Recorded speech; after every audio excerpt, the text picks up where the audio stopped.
Cari amici, buonasera a tutti.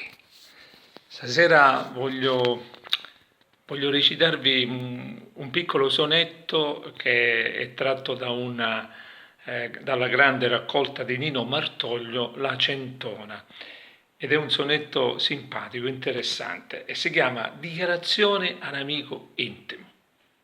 Ascoltate. Peppino, sta tesoro è una gran figlia, tiene la fitta senza mai si squaglia. Ma se mi fa la cucca e si cattiglia, dicillo chiaro e tonno che si sbaglia.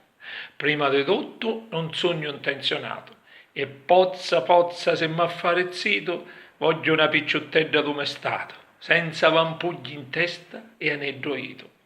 Tesoro, amico mio, è presuntuosa, si tince l'occhi, va tutta allisciata, sempre voliglia e fa la pomme cosa. E quando vedo da così consata, d'amore mio Peppino, senza offesa, non saccio se è tesoro o un'insalata.